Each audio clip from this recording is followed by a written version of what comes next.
Welcome to my YouTube channel Swam study GK. तो current affair की सीरीज को आगे बढ़ाते हुए आज हम जुलाई मंथ का कंप्लीट करंट अफेयर वीडियो लेकर आए हैं।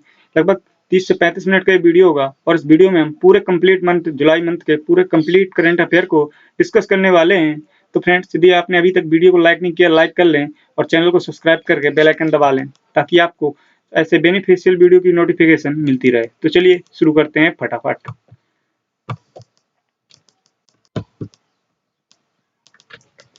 पहला क्वेश्चन है, लालजी टंडन का निधन हुआ, वह किस राज्य के राज्यपाल थे? तो फ्रेंड्स, अभी हमने हाल ही में देखा कि जो मध्य प्रदेश के राज्यपाल लालजी टंडन जी थे, उनका अभी हाल ही में निधन हो गया और वो मध्य प्रदेश के राज्यपाल थे। हालांकि वो उत्तर प्रदेश से बिलोंग करते थे, वो इससे पहले बिहार के भी राज्यपाल रह चुके हैं। ठीक है फ्रेंड्स, और इसी को लेकर के उत्तर प्रदेश में दो चीजें बदली गई। एक तो टंडन मार्ग, एक हरिद्वार और कानपुर रोड था, उसका रोड का नाम बदल करके टंडन रोड किया गया। और एक चौक था लखनऊ में, उसमें लखनऊ चौक का नाम बदल करके उसको टंडन चौक के रूप में कर दिया गया। तो ये दो इंपॉर्टेंट बातें टंडन जी से याद रखिएगा। चलिए नेक्स्ट क्वेश्चन देखते हैं। अंतरराष्ट्रीय बाघ दिवस मनाया जाता है। तो फ्रेंड्स, हर साल अंतरराष्ट्रीय बाघ दिवस 29 जुलाई को मनाया जाता है और बाघों के संरक्षण को लेकर के सन 1973 में एक टाइगर प्रोजेक्ट चालू हुआ था, जिसके अंतर्गत क्या होता था कि बाघों को संरक्षण देने के लिए अनेक टाइगर रिजर्व बनाए गए थे। ठीक है फ्रेंड्स, तो अगर बात करते हैं अभी हाल ही की चर्चा के अनुसार, जो नेशनल टाइगर्स डे 29 जुलाई को मनाया गया और टाइगर रिजर्व की रिपोर्ट के अनुसार सबसे ज्यादा बाघों के संरक्षण में एक रिपोर्ट सामने आई है। और इसमें एक उन्होंने जो बाघ संरक्षण विभाग है, उन्होंने क्या किया है, एक नया इतिहास रचा है। सबसे ज्यादा 2018 में बाघों को लेकर के सबसे ज्यादा बात सामने आई है। इसमें जो सबसे ज्यादा बाघ पाए गए, मध्य प्रदेश में 526 बाघों को पाया गया। कुल मिला के भारत में 2913 बाघ पाए गए। ठीक है फ्रेंड, जो कि दुनिया में सबसे ज्यादा बाघों का जो अगर अधिकता है वो भारत में ही है। ठीक है फ्रेंड्स, चलिए तो नेक्स्ट देखते हैं अगला क्या है। पर्यावरण मंत्रालय द्वारा हाल ही में जारी रिपोर्ट के अनुसार किस राज्य में बाघों की आबादी सबसे अधिक है? तो किस राज्य में सबसे अधिक है? मध्य प्रदेश में सबसे ज्यादा बाघ है। ठीक है फ्रेंड्स, चलिए नेक्स्ट क्वेश्चन देखते हैं।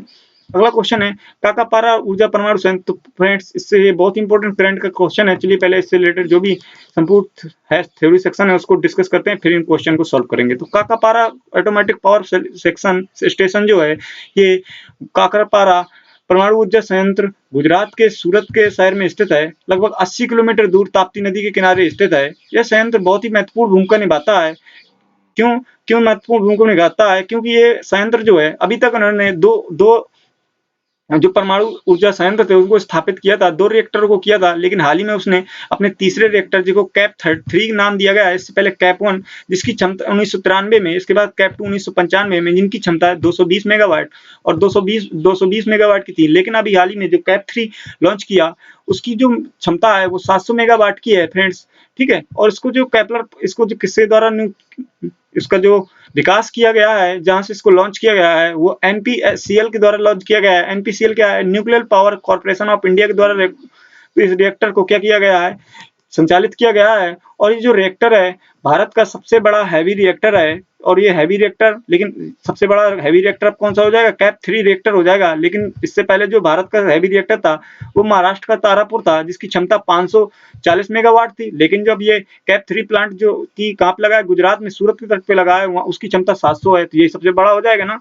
अब इस रिएक्टर के फायदे क्या होंगे? इस रिएक्टर के जल्दी ये क्या होगा, लोगों को सस्ती बिजली मिलेगी। तो फ्रेंड्स, ये था काकापार परमाणु ऊर्जा संयंत्र, इसको हमने अच्छे से डिस्कस किया। चलिए इससे रिलेटेड क्वेश्चन को आसानी से सॉल्व करते हैं फ्रेंड्स। चलिए पहला क्वेश्चन है, हाल ही में काकापारा परमाणु ऊर्जा संयंत्र से तीसरे रिएक्टर कैप 3 का परिचालन शुरू किया। काकापारा परमाणु ऊर्जा संयंत्र किस राज्य में है? तो किस राज्य में फ्रेंड्स? अभी हमने डिस्कस किया, गुजरात राज्य में है, सूरत शहर में स्थित है, ताप्ती नदी से लगभग 80 किलोमीटर दूर। अगला क्वेश्चन है, कैप 3 रिएक्टर का विकास किसके द्वारा किया गया? तो कैप 3 रिएक्टर का विकास जो है, भारत की जो एक रिएक्टर संस्थान है, संयंत्र है, एनपीसीएल के द्वारा किया गया। अगला क्वेश्चन देखते हैं, कैप 3 रिएक्टर को कितने मेगावाट क्षमता के साथ शुरू किया गया था? तो कितनी क्षमता के साथ शुरू किया गया?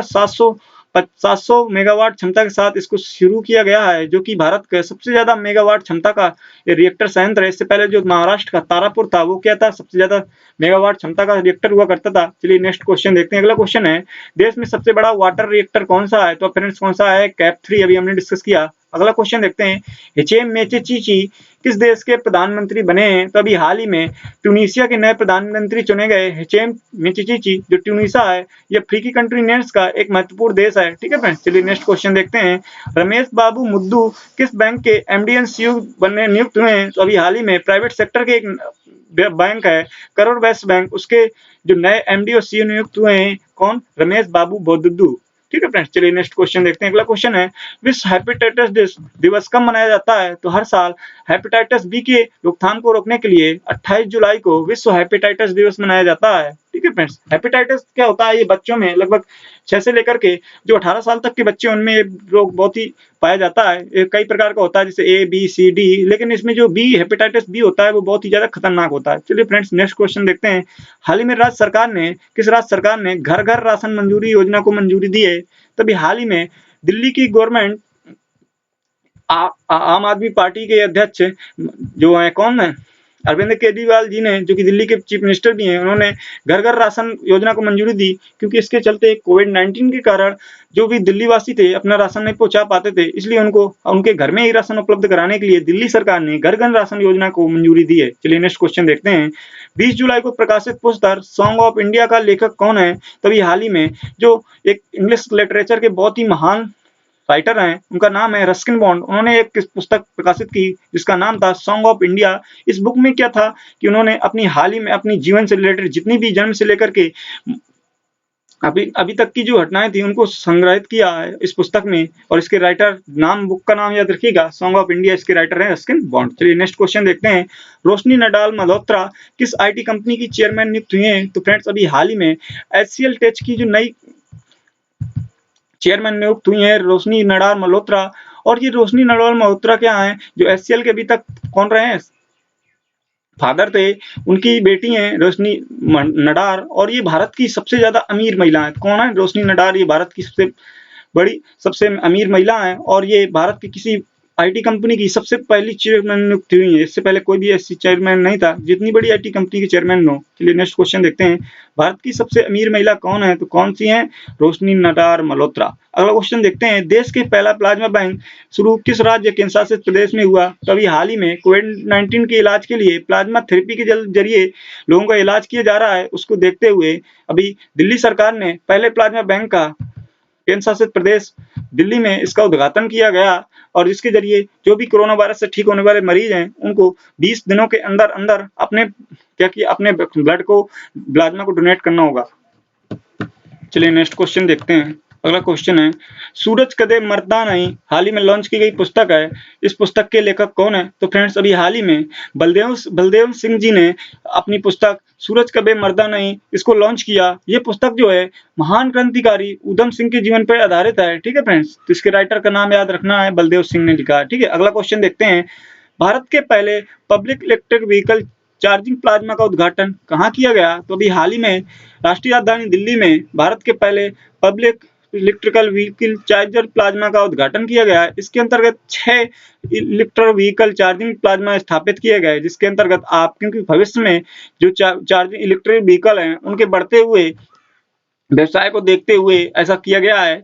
अभी हाल ही में सिर्फ दिल्ली में स्थापित किए गए हैं, बाद में पूरे देश में इसको स्थापित किया जाएगा। अगला क्वेश्चन देखते हैं, 2020 का नेशनल मंडेला पुरस्कार किसे सम्मानित किया गया है? तो फ्रेंड्स, अभी हाल ही में 2 व्यक्तियों को नेल्सन मंडेला पुरस्कार सम्मानित किया गया, और ये जो नेल्सन मंडेला पुरस्कार है ये प्रत्येक 5 वर्ष के अंतराल में दिया जाता है। तो इस वर्ष किसको मिला है? तो फ्रेंड्स देखते हैं इस वर्ष किसने बाजी मारी है, क्योंकि 5 साल में एक बार मिलता है, तो किसने बाजी मारी है देखते हैं। तो इसका ऑप्शन नंबर ए सही है, मोरिसाना कायेट और मारियाना बर्दी डायरसिस। अब फ्रेंड्स, इतने बड़े नाम को याद करने की क्या जरूरत है, मैं आपको एक ट्रिक बताता हूँ, क्योंकि नेल्सन मंडेला पुरस्कार सिर्फ 5 साल में दिया जाता है इसको।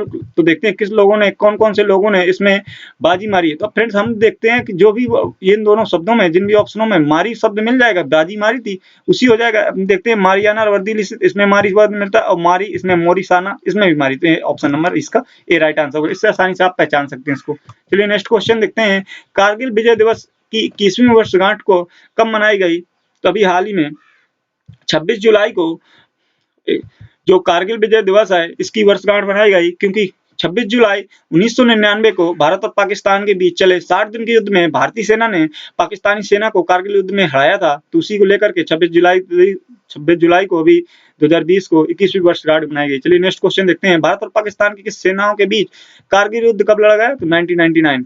अगला क्वेश्चन है, किस राज्य सरकार ने नवीन रोजगार छतरी योजना का शुभारंभ किया? तो अभी हाल ही में उत्तर प्रदेश के मुख्यमंत्री योगी आदित्यनाथ ने नवीन रोजगार छतरी योजना का शुभारंभ किया। इस योजना के अंतर्गत एससी वर्ग के अंतर्गत आने वाले जो भी मजदूर, श्रमिक मजदूर होंगे, उनको गांव में ही रोजगार उपलब्ध कराने का ये नवीन छतरी योजना प्रारंभ की गई है यूपी द्वारा। ठीक है, चलिए नेक्स्ट क्वेश्चन देखते हैं। अगला क्वेश्चन है, हाल ही में इफ इट ब्लीड्स के बुक के लेखक कौन है? तो अभी स्टीफन किंग ने अपनी पुस्तक इट इट ब्लीड में एक ऐसे आतंकवादी विस्फोट की रचना की है जिसके अंतर्गत एक महान विनाश हुआ था। तो उसके आप इसकी बुक का नाम रखिएगा, it it bleeds and Stephen King इसके राइटर हैं। अगला क्वेश्चन देखते हैं, गोल्डन बर्ड विंग हाल ही के दिनों में सुर्खी में रही हुआ है। तो गोल्डन बर्ड विंग एक प्रकार की तितली है और इसी तितली को ये उत्तराखंड के इलाके में पाई गई और इसी तितली को भारत की सबसे ज्यादा बड़ी तितली का नाम दिया गया गोल्डन बर्ड विंग। तो इसको आप याद रखिएगा।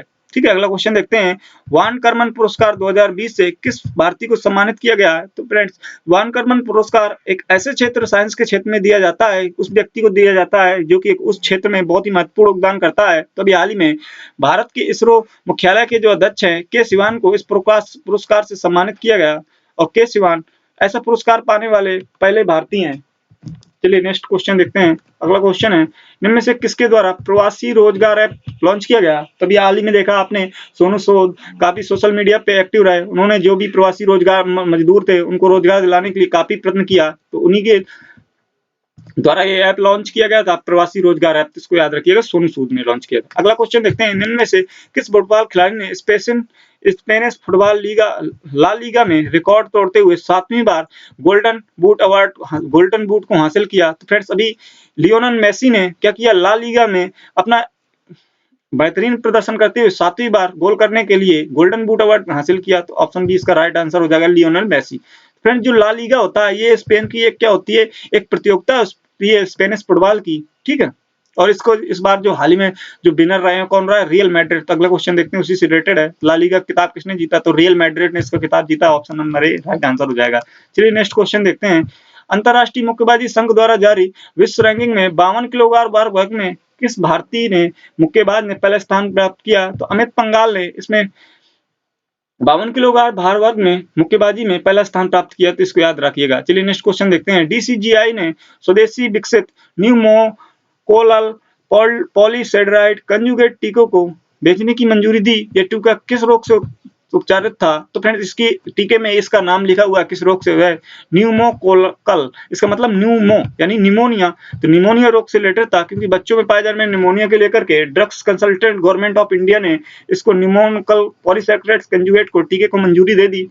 ठीक है फ्रेंड्स, चलिए नेक्स्ट क्वेश्चन देखते हैं, निमोनिया के उपचार के लिए किस देश की पहली स्वदेशी वैक्सीन न्यूमोकोकल पॉलीसेकेराइड कंजुगेट का निर्माण किया गया? किसने किया? तो एक सीरम संस्थान है कंपनी, शायद उसको ऑप्शन में कट गया फ्रेंड्स, तो यहाँ पे वही लिखा है, सीरम संस्थान द्वारा इस कंपनी को प्रकाशित किया गया था। कौन सी कंपनी थी? सीरम संस्थान। ठीक है, इसको आप याद रखिएगा। चलिए नेक्स्ट क्वेश्चन देखते हैं, कोरोना वैक्सीन की AZD1222 के द्वारा विकसित की जा रही है। ये वैक्सीन बहुत ही चर्चा में रही है, क्योंकि इसने अभी हाल ही में 2 अपने ट्रायल पूरे कर लिए हैं। क्योंकि कोई भी वैक्सीन बाजार में लॉन्च होने से पहले से उसको 3 चरणों से गुजरना पड़ता है। तो इस वैक्सीन ने अपने 2 चरण पूरे कर लिए हैं। तो ये कोरोना के लिए अच्छी खबर है। तो इस यूनिवर्सिटी को, ऑक्सफोर्ड यूनिवर्सिटी ने इसको लॉन्च किया फ्रेंड्स, इसको याद रखिएगा। चलिए नेक्स्ट क्वेश्चन देखते हैं, हाल ही में भारतीय वायुसेना को 5 अपाचे हेलीकॉप्टर विमान की डिलीवरी हुई है। ये 5 अपाचे हेलीकॉप्टर किस कंपनी से है? तो फ्रेंड्स, अमेरिका की कंपनी है बोइंग ने भारत को ये भी 5 हेलीकॉप्टर अपाचे हेलीकॉप्टर की डिलीवरी की है।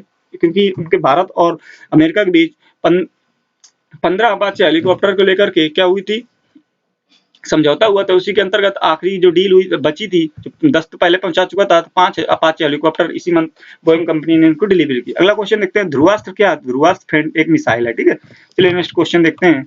अगला क्वेश्चन है, हाल ही में मंगल मिशन तियानवेन फर्स्ट को सफलतापूर्वक लॉन्च किया गया। तो फ्रेंड्स, अभी हाल ही में जुलाई मंथ में 3 महत्वपूर्ण देशों ने अपने अपने मंगल मिशन को लॉन्च किया।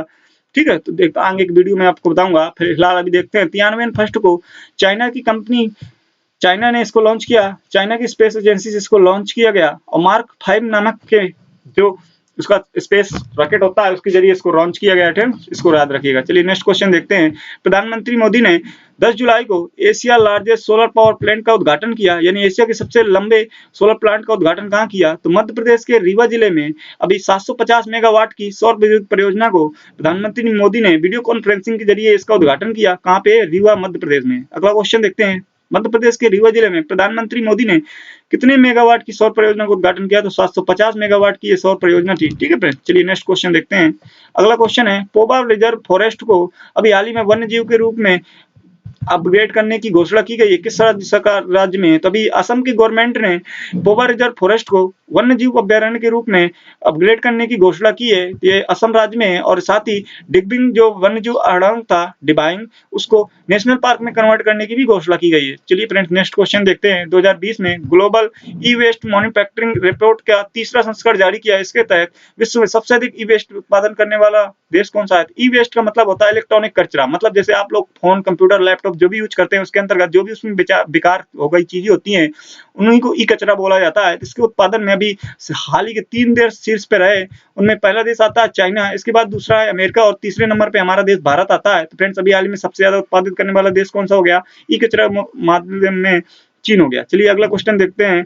हाल ही में जारी सस्टेनेबल डेवलपमेंट रिपोर्ट 2020 एसडीजी के इंडेक्स में भारत की रैंक क्या थी? तो फ्रेंड्स इसको मैं बोलूंगा मोस्ट इंपोर्टेंट क्वेश्चन है, ठीक है, क्योंकि इससे क्वेश्चन बहुत पूछे जाते हैं। तो अभी हाल ही में रिपोर्ट जारी की गई जिसमें भारत को 102वीं रैंक प्राप्त हुई है।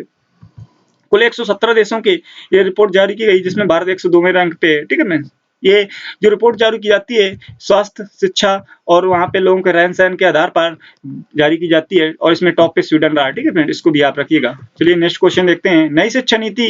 तो फ्रेंड इससे रिलेटेड नई शिक्षा नीति से जो भी 2020 क्वेश्चन है इसको हमने एक अलग वीडियो में बना करके पहले ही अपलोड कर रखा है। यदि आपने अभी तक वीडियो नहीं देखा है तो वीडियो को डिस्क्रिप्शन बॉक्स में आपको लिंक मिल जाएगी, वहां से आप विजिट कर सकते हैं, नहीं तो चैनल की प्लेलिस्ट पे जो करंट अफेयर वाले सेक्शन है वहां पे भी आप इसको देख सकते हैं। चलिए देखते हैं क्वेश्चन कौन से हैं। केंद्रीय मंत्रिमंडल मंजूरी शिक्षा नीति किसकी जगह लेगी? तो ये फ्रेंड्स हमने डिस्कस किया था, ये राष्ट्रीय शिक्षा नीति 1986 की जगह लेगी। चलिए नेक्स्ट क्वेश्चन देखते हैं। नई शिक्षा नीति के तहत मानव विकास संसाधन मंत्रालय यानी एमएचआरडी मिनिस्ट्री का नाम बदलकर क्या कर दिया गया है? तो उसको शिक्षा मंत्रालय कर दिया गया है। और हमारे जो शिक्षा मंत्री कौन बने हैं? तो जो एमएचआरडी मिनिस्टर थे रमेश पोखरियाल, उन्हीं को शिक्षा मंत्री का दर्जा दिया गया है। अगला क्वेश्चन है, नई शिक्षा नीति किस अंतरिम समिति की अध्यक्षता में गठित की गई थी? तो डॉक्टर कस्तूरी रंगन जो कि इसरो के पहले के अध्यक्ष थे, उनको उनकी समिति में अध्यक्षता में इस नई शिक्षा नीति को लागू किया गया है। फ्रेंड्स चलिए नेक्स्ट क्वेश्चन देखते हैं। अगला क्वेश्चन है, नई शिक्षा नीति का 2020 में देश की कौन सी शिक्षा नीति है? तो फ्रेंड्स हमने डिस्कस किया था, पहली शिक्षा नीति कब आई, दूसरी शिक्षा नीति कब आई और तीसरी शिक्षा नीति कब आई, तो हमने पहले से डिस्कस कर रखा है वीडियो में, तो आप वहां से जाकर इसको जरूर विजिट करिएगा। तो ये कौन सी शिक्षा नीति है? तीसरी शिक्षा नीति है। ठीक है, अगला है, भारतीय सेना में 5 राफेल लड़ाकू विमानों का शामिल किया गया। ये लड़ाकू विमान किस देश से खरीदे हैं? तो फ्रेंड्स भारत ने अभी 15 राफेल लड़ाकू विमानों की डील लेकर के रूस से डील की है और उसके तहत भारत ने अभी पहले चरण में 5 राफेल जो लड़ाकू विमान है वो भारत की वायुसेना में शामिल किए गए हैं, जिससे भारतीय वायुसेना क्या हो गई है? अधिक मजबूत हो गई है। ठीक है फ्रेंड्स, इसको याद रखिएगा।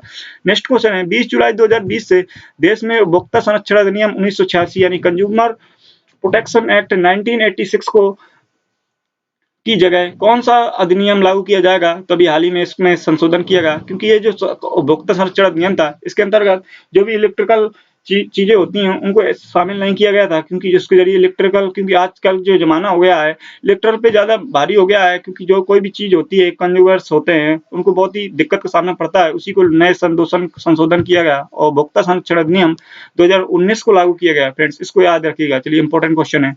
नेक्स्ट क्वेश्चन देखते हैं। हाल ही में बैडमिंटन खिलाड़ी लिन डैन ने संन्यास की घोषणा की, ये किस देश से? अभी चाइना के प्रसिद्ध खिलाड़ी लिन डैन ने अभी संन्यास की घोषणा की। जो लिन डैन थे ये कई 2 बार के ओलंपिक चैंपियंस थे। ठीक है फ्रेंड्स, आप इनको याद रखिएगा, लिन डैन ने घोषणा की, बैडमिंटन खिलाड़ी थे। अगला क्वेश्चन है, अमेरिका अपना स्वतंत्रता दिवस कब मनाता है? तो अमेरिका 4 जुलाई 1776 ईस्वी को अमेरिका स्वतंत्र हुआ था, उसी को लेकर के 4 जुलाई को हर साल अमेरिका में स्वतंत्रता दिवस मनाया जाता है। अगला क्वेश्चन देखते हैं।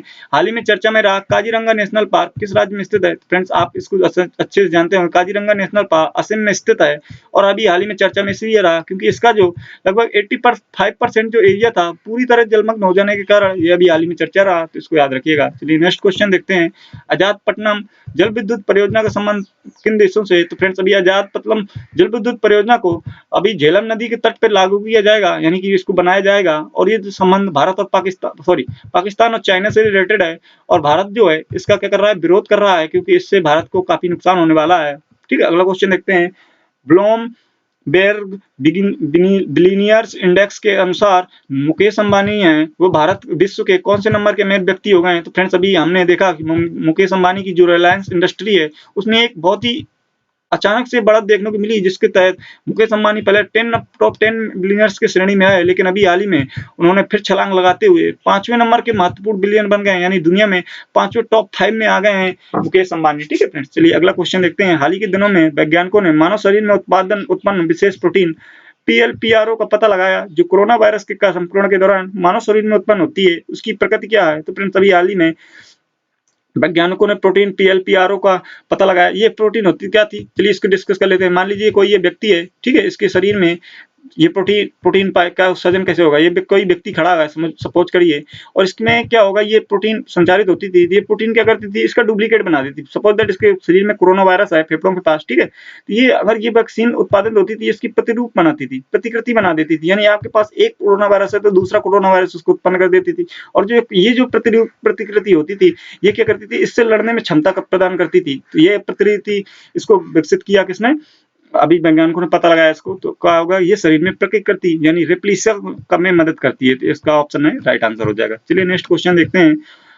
उष्णकटिबंधीय तूफान फै यानी ट्रॉपिकल स्टॉर्म फै का प्रभाव किस देश में देखने को मिला? अभी हाल ही में अमेरिका में न्यू जर्सी स्टेट में इस तूफान को प्रभाव देखने को मिला। फिलहाल इसमें कोई भी जान माल की खतरा नहीं हुआ है, क्योंकि इसकी स्पीड मामूली सी थी, 56 किलोमीटर प्रति आवर। चलिए नेक्स्ट क्वेश्चन देखते हैं। हाल ही में चर्चा में रहा नीमू स्थान किस नदी के किनारे स्थित है?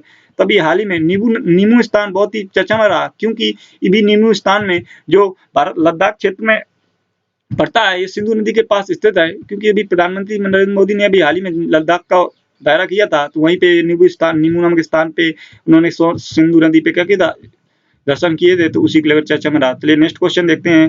किस देश ने अपना पहला मंगल मिशन होप लॉन्च किया? तो फ्रेंड्स अभी हमने हाल में देखा कि 3 मंगल मिशन मैंने पहले बताया था आपको। तो उसमें जो होप मंगल मिशन है, इसको UAE ने जापान की मदद से लॉन्च किया है। ठीक है, संयुक्त अरब अमीरात, जिसको UAE बोलते हैं, यूनाइटेड अरब अमीरात। ठीक है फ्रेंड्स, इसको मंगल मिशन होप को लॉन्च किया गया है, और ये मंगल मिशन 2021 तक मंगल में पहुंचेगा। ठीक है, चलिए मार्स पहुंचेगा। चलिए नेक्स्ट क्वेश्चन देखते हैं।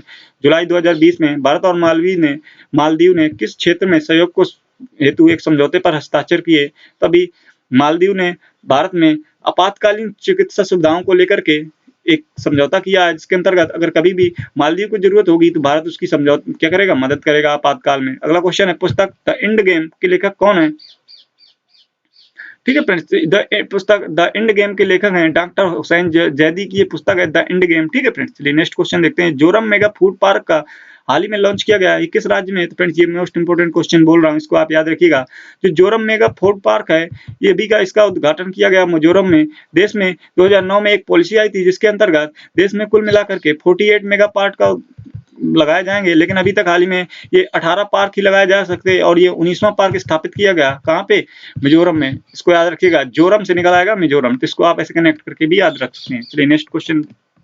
रोज क्रिस्टियन रोपाडा किस देश की पहली महिला प्रधानमंत्री बनी है? तभी हाल ही में रोज क्रिस्टियन रोपाडा जो है गैबान की पहली महिला प्रधानमंत्री चुनी गई हैं। तो इसको याद रखिएगा, जो गैबान है ये अफ्रीकी कॉन्टिनेंट का एक देश है, इसको भी याद रखिएगा। नेक्स्ट क्वेश्चन देखते हैं। पहला मानवता के लिए गुलबेकियन पुरस्कार प्रदान किया गया। पहला मानवता के लिए पहला गुलबेकियन पुरस्कार हाल ही में अभी इसको प्रदान किया गया, ग्रेटा थनबर्ग को प्रदान किया गया। जो ग्रेटा थनबर्ग है, ये साउथ सुडान की एक प्रसिद्ध मानवतावादी हैं। इनकी मात्र उम्र अभी 20 ईयर है, लेकिन उन्होंने अपनी इस छोटी सी उम्र में बहुत सारे मानवीय काम किए हैं। उन्हीं को लेकर इनको गुलबेकिन पुरस्कार सम्मानित किया गया है। इनको याद रखिएगा, बी है ग्रेटा थनबर्ग। अगला क्वेश्चन है, हाल ही में फ्रांस के नए प्रधानमंत्री का पद किसने ग्रहण किया है? तो अभी जीन कैस्टेक्स ने हाल ही में फ्रांस के नए प्रधानमंत्री का पद ग्रहण किया है। ठीक है, इसको याद रखिएगा। चलिए नेक्स्ट क्वेश्चन देखते हैं। अगली क्वेश्चन है, भारत ने किस देश के साथ साइबर थ्रेट समझौते पर हस्ताक्षर किया है? तो साइबर हमलों को रोकने के लिए भारत ने इजराइल के साथ समझौते पर हस्ताक्षर किया है। ठीक है फ्रेंड्स, इसको याद रखिएगा। अगला क्वेश्चन है, हागिया सोफिया संग्रहालय किस देश में स्थित है? तो हागिया सोफिया संग्रहालय अभी हाल ही में तुर्की में स्थित है। अब फ्रेंड्स ये चर्चा में क्यों रहा? क्योंकि इस चर्चा में क्या था, ये संग्रहालय है, ये यूएनओ के अंतर्गत आता है, यूनाइटेड नेशन ऑर्गेनाइजेशन के अंतर्गत आता है, लेकिन ठीक है, लेकिन इसमें क्या हुआ, ये यहाँ पे मस्जिद का निर्माण किया जा रहा है जबरदस्ती, तो इसी को लेकर के ये तुर्की में इसको चर्चा में रहा, तो इसको आप याद रखिएगा। अगला क्वेश्चन है, एंड्रेज डुड्डा किस देश के राष्ट्रपति के रूप में निर्वाचित हुए? तभी हाल ही में एंड्रेज डुड्डा थे, फिर से जो है पोलैंड के फिर से क्या बन गए हैं, राष्ट्रपति चुने गए हैं। पोलैंड क्या, ये कौन से कॉन्टिनेंट में आता है? तो पोलैंड जो है हमारा जो यूरोप कॉन्टिनेंट है उसी के अंतर्गत आता है। चलिए नेक्स्ट क्वेश्चन देखते हैं। हाल ही में खेलो इंडिया यूथ गेम की मेजबानी कौन सा राज्य करेगा? चौथे खेलो इंडिया यूथ गेम्स की मेजबानी अभी हाल ही में हरियाणा सरकार द्वारा किया जाएगा, क्योंकि जो अभी वीडियो कॉन्फ्रेंसिंग के जरिए जो खेल मंत्री किरण रिजिजू ने इसकी घोषणा की। चलिए नेक्स्ट क्वेश्चन देखते हैं। 5 जुलाई 2020 को संपन्न formula 1 race Austrian grand prix की किताब किसने जीता? तो ऑस्ट्रियन ग्रांड प्रिक्स का किताब मर्सिडीज का ड्राइवर है वोल्टेरी बोटास, उन्होंने इसको जीता है। ये फ्रेंड्स जो ग्रांड प्रिक्स होती हैं बहुत इंपॉर्टेंट होती हैं, जब सारी ग्रांड प्रिक्स हो जाएंगी तो हम इसका कंप्लीट अलग से वीडियो बनाएंगे, आप ये आज इसको याद रखिएगा। ऑस्ट्रेलियन ग्रांड प्रिक्स में थी वोल्टेरी बोटास, और इससे जो मर्सिडीज के ड्राइवर है इनको भी याद रखिए, क्योंकि इनकी ड्राइवर कंपनी के नाम जरूर पूछा जाता है जिसके ड्राइवर होते हैं। अगला क्वेश्चन है, किस राज्य या केंद्र शासित प्रदेश में बेरोजगार लोगों के लिए रोजगार प्रदान करने हेतु ऑनलाइन जॉब पोर्टल रोजगार बाजार का प्रारंभ किया गया? तो भी हाल ही में दिल्ली सरकार द्वारा रोजगार बाजार पोर्टल को लॉन्च किया गया, जिसमें लगभग छोटे स्तर से लेकर के बहुत लंबे स्तर तक की नौकरियों को केंद्र सरकार ने इसमें जॉब पोर्टल के अंतर्गत रखा था, तो अभी हाल ही में दिल्ली सरकार द्वारा इसको लॉन्च किया गया। नेक्स्ट क्वेश्चन देखते हैं। अगला क्वेश्चन है, हाल ही में मार्स 2020 मिशन किसने लॉन्च किया? तो अभी मार्स 2020 मिशन ये नासा ने लॉन्च किया, तो उसको लेकर के पहले देख लेते हैं इसके अंतर्गत कौन कौन सी इंपॉर्टेंट बातें हैं, डिस्कस करते हैं। अभी हाल ही में अमेरिकी अंतरिक्ष एजेंसी यानी NASA national aeronautic space administration ने मंगल मिशन यानी मार्स मिशन के लिए 2020 लॉन्च किया। इस शक्तिशाली एटलस वी रॉकेट के द्वारा इसको लॉन्च किया गया, और इसमें बहुत तीन चीजें बहुत महत्वपूर्ण है। पहला इसमें रोवर और इम्यूनिटी क्या है और उद्देश्य इसका क्या है, इसके बारे में डिस्कस करेंगे। तो मंगल मिशन नासा ने अब तक सबसे बड़ा रोवर भेजा है, दुनिया का जो सबसे बड़ा रोवर भेजा है, इस रोवर का नाम है परसिवेरेंस। क्या नाम है? परसिवेरेंस। दो बार नाम लेंगे तो आपको याद हो जाएगा। अगला क्वेश्चन, और ये रोवर मंगल ग्रह की सतह में छेद करेगा, यानी कि ये पहला है, ये जाएगा, जैसे आप सपोज करिए मंगल ग्रह यानी मार्स है, ये जो रोवर जाएगा यहाँ पे इसको छेद करेगा और यहाँ से मिट्टी निकालेगा, इसके नमूनों को इकट्ठा करके वो वापस से नासा लाएगा, ठीक है, और ये 2031 तक लौटेगा ऐसा माना जाता है, ठीक है। इंजीन्यूटी क्या है?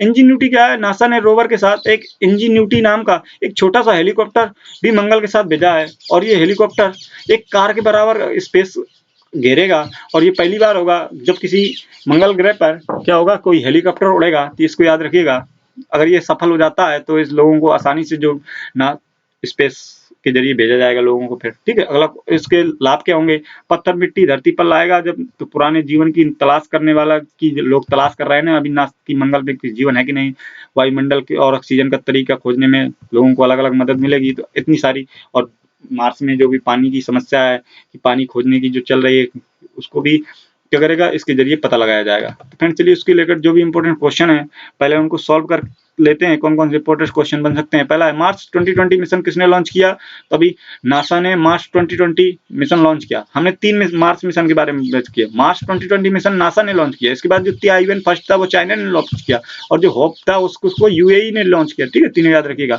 नासा मंगल ग्रह पर किस मार्स हेलीकॉप्टर को उतारेगा? तो प्रेजेंसेंस को अभी हाल ही में वो कहाँ पे उतारेगा?